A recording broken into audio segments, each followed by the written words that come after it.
నమస్తే dear parents, ఇవాళ మనం ఒక ఇంపార్టెంట్ టాపిక్ గురించి మాట్లాడుకుందామండి.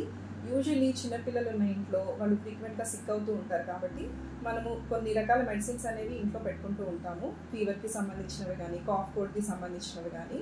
సో మనకి కామన్గా వచ్చే డౌట్ ఏంటి అంటే పేరెంట్స్కి, వన్స్ ఒక బాటిల్ ఓపెన్ చేసిన తర్వాత ఎన్ని రోజుల వరకు మనం ఆ మెడిసిన్ యూజ్ చేయొచ్చు అనేది మీకు డౌట్ వస్తూ ఉంటుంది.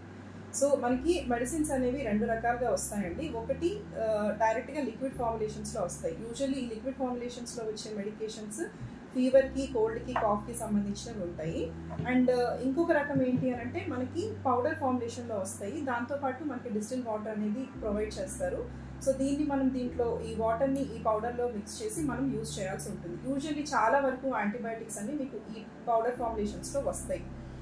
సో ఇక్కడ ఏంటి అని అంటే ఏదైతే పౌడర్ ఫార్ములేషన్లో ఉండి మనం మిక్స్ చేస్తున్నామో ఇవి యూజువల్లీ అన్స్టేబుల్ ఉంటాయి అన్నమాట. సో ఆఫ్టర్ 1 వీక్ మనం అది వాడితే ఆ డ్రగ్ పొటెన్సీ అనేది తగ్గిపోతుంది. సో దాని ఎఫెక్ట్ అనేది మన బాడీ మీద ఉండదు. అందుకని మనము ఒక 1 వీక్ తర్వాత ఏదైతే పౌడర్ ఫార్ములేషన్ ఉందో దాన్ని మనము డిస్కార్డ్ చేయాల్సి వస్తుంది. అండ్ ఆల్సో వన్స్ మీరు మిక్స్ చేసిన తర్వాత వాటర్ దీంట్లో వేసి దీన్ని ఫస్ట్ డోస్ ఇవ్వగానే మీరు దీన్ని రెఫ్రిజిరేటర్లో స్టోర్ చేసుకోవాల్సి వస్తుంది.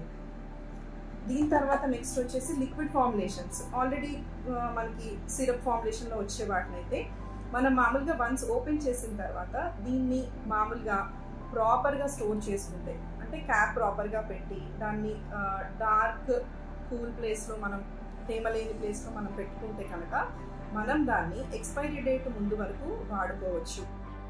రెండో విషయానికి వద్దామండి. సపోజ్ పొరపాటున కనుక ఎక్స్పైరీ డేట్ అయిపోయిన మెడిసిన్ కానీ, లేకపోతే ఈ మంతే ఎక్స్పైరీ డేట్ ఉన్న మెడిసిన్ కానీ మీరు పిల్లలకి ఇస్తే ఏమవుతుంది? ఫస్ట్ థింగ్ వచ్చేసి టెన్షన్ పడాల్సిన అవసరం లేదు. జస్ట్ మీరు సిమ్టమ్స్ చూసుకుంటూ ఉండాలి. సపోజ్ ఇన్ కేస్ ఇమీడియట్గా కానీ బేబీకి రియాక్షన్ లాంటిది లైక్ వామిటింగ్ కానీ, లేకపోతే ర్యాషెస్ కానీ, లేకపోతే శ్వాస అందట్లేదు అన్న సిచ్యువేషన్లో ఇమీడియట్గా మీరు హాస్పిటల్కి బేబీని తీసుకెళ్లాల్సి ఉంటుంది. యూజువల్లీ ఇలాంటి సిమ్టమ్స్ అనేవి మనం చూడము. ఎందుకు అనంటే ఎక్స్పైరీ డేట్ అనేది మనకి డ్రగ్ ఎఫెక్ట్, దాని పొటెన్సీ తగ్గుతుంది అన్నదాన్ని సూచిస్తుంది. సో సపోజ్ ఫర్ ఎగ్జాంపుల్ మీరు ఫీవర్ మెడిసిన్ ఇచ్చారనుకోండి, అది ప్రాపర్గా దాని ప్రభావం బాడీ మీద చూపకపోవచ్చు కాబట్టి మీకు జ్వరం అనేది తగ్గకపోవచ్చు. అంతకంటే ఎక్కువ దానికంటే సైడ్ ఎఫెక్ట్ మాక్సిమం అనేది ఉండదు బాడీ మీద, కాబట్టి కంగారు పడాల్సిన అవసరం లేదు. సెకండ్ థింగ్, వెరీ రేర్ ఇన్సిడెన్సెస్లో మనకి కెమికల్ కాంపోజిషన్ చేంజ్ అవ్వడం వల్ల సైడ్ ఎఫెక్ట్స్ వచ్చే ఛాన్స్ ఉంటుంది.